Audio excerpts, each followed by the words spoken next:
Assalamualaikum warahmatullahi wabarakatuh. Hai semuanya, kembali lagi di channel YouTube aku, Fadilah Tulzara.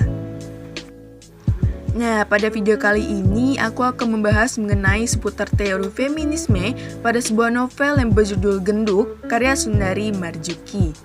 Berikut adalah penjelasannya.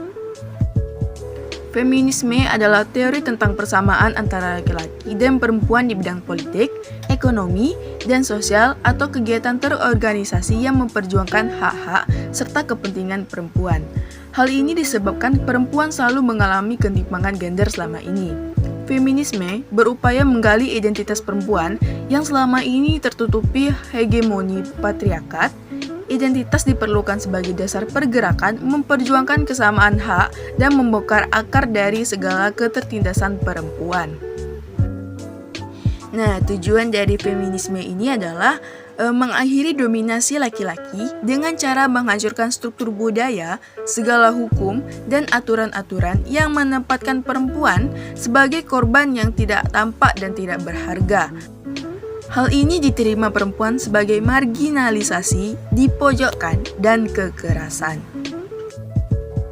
Nah, di dalam novel Genduk karya Sundari Marzuki, terjadi ketidakadilan gender yang meliputi hal-hal berikut ini. Yang pertama ada marginalisasi.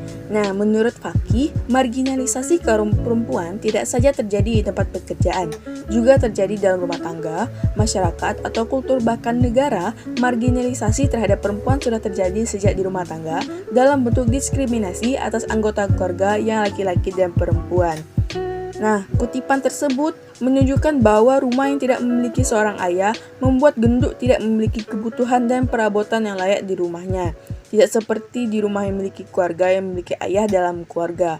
Nah, dalam acara desa keluarga, gendut tidak bisa ikut andil. Karena dalam acara desa hanya berisi laki-laki dan keluarga gendut tidak ada seorang ayah.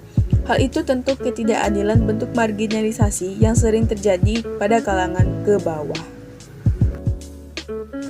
Yang kedua ada subordinasi. Menurut Fakih, subordinasi karena gender tersebut terjadi dalam segala macam bentuk yang berbeda dari tempat ke tempat dan dari waktu ke waktu. Nah, di Jawa dulu ada tanggapan bahwa perempuan tidak perlu sekolah tinggi-tinggi karena kelak akan ke dapur jua. Nah, di dalam kutipan yang terpampang, ketika Kaduk menawarkan bantuan dengan janji ingin membeli tembakau milik ibunya Genduk, dengan syarat Genduk harus menemui Kaduk setiap Rabu di Tusari untuk memuaskan hasratnya. Lalu yang ketiga ada stereotip. Menurut Fakih, salah satu stereotip bersumber dari pandangan gender, misalnya masyarakat memiliki anggapan bahwa tugas utama kaum perempuan adalah melayani suami. Stereotip ini berakibat wajar sekali jika pendidikan kaum perempuan dinomor duakan. Nah, dari kutipan tersebut sudah jelas bahwa tokoh Genduk sudah mendapatkan pelabelan negatif dari suatu masyarakat, yaitu di mana anak perempuan yang sudah besar harus jaga jarak dengan kaum laki-laki karena akan ada omongan negatif dari tetangga. Lalu yang keempat ada kekerasan. Nah, kekerasan menurut Fakih disebabkan oleh ketidaksetaraan kekuatan yang ada dalam masyarakat. Nah, di dalam kutipan tersebut, kekerasan yang dialami tokoh Genduk tidak hanya kekerasan non-fisik, namun kekerasan psikis pun yang ia alami.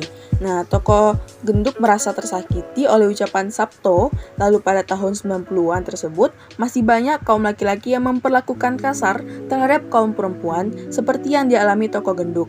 Nah, tokoh Genduk ini bukan hanya mengalami kekerasan fisik, namun kekerasan psikis dalam bentuk menyakiti batinnya. Lalu yang kelima atau yang terakhir, beban kerja. Nah, di kalangan keluarga miskin, beban yang sangat berat ini harus ditanggung oleh perempuan sendiri. Terlebih-lebih jika si perempuan tersebut harus bekerja, maka ia memikul beban kerja ganda. Nah, seperti kutipan yang telah diperlihatkan, kutipan tersebut menyatakan bahwa tokoh genduk yang mengalami beban kerja yang dituntut untuk membersihkan rumah, namun tokoh genduk pun dituntut untuk mengerjakan tugas laki-laki di ladang atau mencari. Hal tersebut sudah jelas bahwa genduk mendapat ketidakadilan atau bentuk beban kerja yang seharusnya di umur genduk harus menjalankan tugas sekolah, tidak harus menanggung semua pekerjaan di rumah, dan menjalankan tugas di ladang. Baiklah, mungkin hanya itu saja penjelasan mengenai teori feminisme yang saya berikan. Untuk lebih jelasnya, mungkin teman-teman bisa membaca langsung novel genduk tersebut. Nah, terima kasih karena sudah menonton. Jangan lupa untuk like, komen, dan subscribe video ini karena subscribe itu gratis. Aku pamit undur diri. Wassalamualaikum warahmatullahi wabarakatuh.